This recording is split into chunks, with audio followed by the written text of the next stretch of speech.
Representative Gonzalez, you have the floor, ma'am. Thank you, Mr. Speaker. This is a monstrosity bill, and if passed, we will come to regret. It is cynical to say that this House of Representatives should vote for this bill because they are good features, and therefore we should ignore the damage it will inflict on our constituents and our community.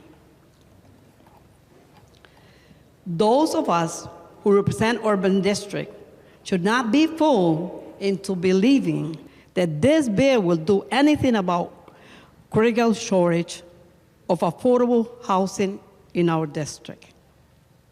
Quite the contrary. It is a bill which seeks our support in the name of creating affordable housing, while allowing predatory developers to reap windfall profit and avoid the local planning and zoning commission. This bill is bad public policy, whether you represent an urban district, as I do, a suburban district, of a rural area of a diverse state. Connecticut has always valued home rule and the principle of local control. As a state, we have historically rejected the type of one-size-fits-all that we have before us in the confusing and difficult to understand language of this omnibus bill. Home rule is not a Republican issue or a Democrat issue. It's the foundation of self-governance in this state, which is called the Constitution State. Connecticut is called the land of steady habit because we do not traditionally accept every radical idea that is currently in style. This bill will be the end of home rule, local control, and municipal government. Well, I believe that this is one size fits all. Only this time, the target is the quality of life in our cities. And people will say, maybe questioning, why Representative Gonzalez, that she lives in a poor community and represents poor people, why she is complaining, or why she has different opinion. Well, with all the respect, I really don't believe that this is just to help poor people.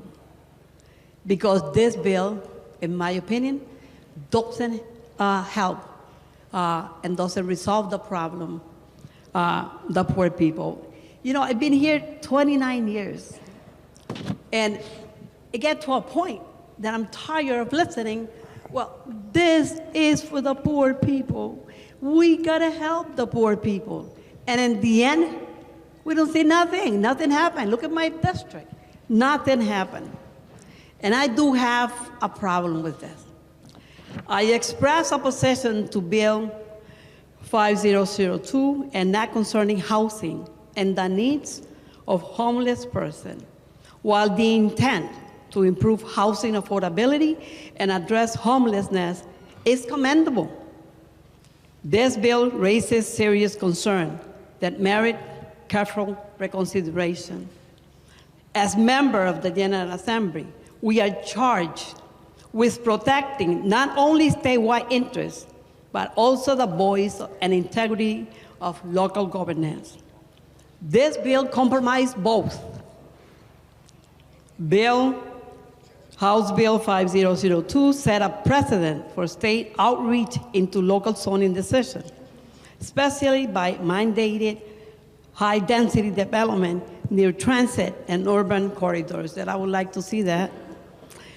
Connecticut is a state of diverse communities. What works for Stamford or Greenwich may not appropriate for Bridgeport or New Haven. By centralizing zoning power in Hartford, this bill disenfranchises local planning authorities and the constituents we represent. I urge this body to respect the principle of home rule, a long-standing pillar of Connecticut governance. Local leaders and residents deserve meaningful input in decisions that reshape the neighborhood. This bill fails a realistic funding mechanism for the infrastructure upgrade required by increased density road, sewer system, school, and emergency services will all be impacted. Without sufficient state support, municipalities will bear the financial burden, passing costs to the taxpayer. What is ironic, while House Bill 5002 seeks to aid low-income individuals and the homeless, poorly executed upzoning in urban areas has been shown in other states to accelerate gentrification. And I think that this is a very important point. I remember maybe 25 years ago, I went to a meeting in Hartford, and for some reason, somebody was talking about gentrification. And in my community, everybody got upset. Everybody was asking questions. And I think that at that time, the powers to be, when they find out that somebody leaked about gentrification, they were concerned. And then suddenly they stopped. But then you have here two sides of the coins. I can say, and I can see gentrification on one side, and then on the other side, I see that this bill kind of force cities and towns for more affordable housing. So it is two different issues here, but really both of those two issues really affect.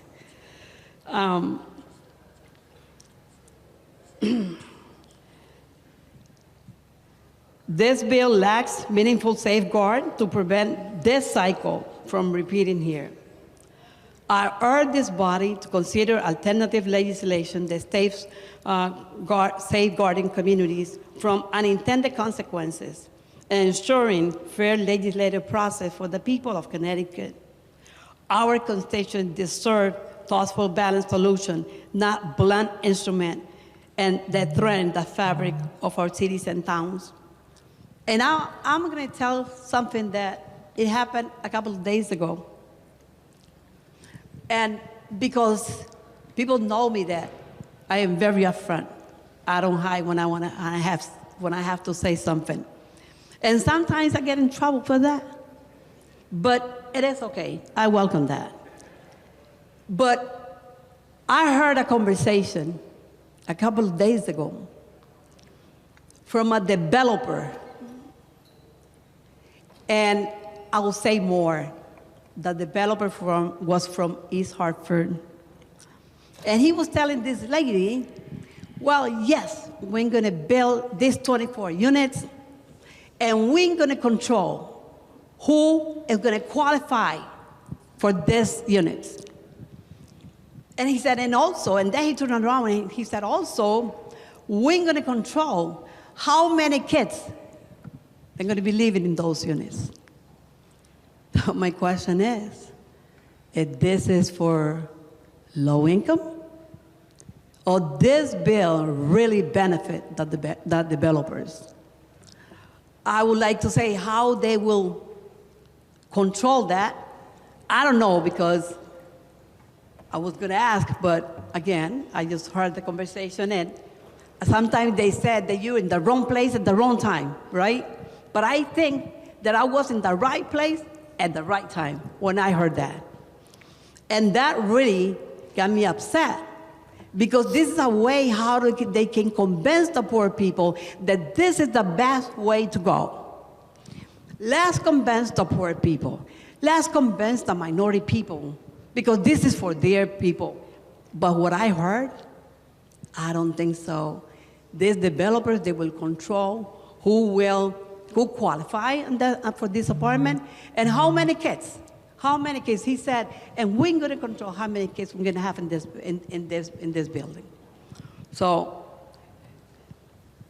This bill leave me a bad taste in my mouth because this bill was supposed to resolve the housing problem, not to benefit the developers. Thank you, Mr. Speaker.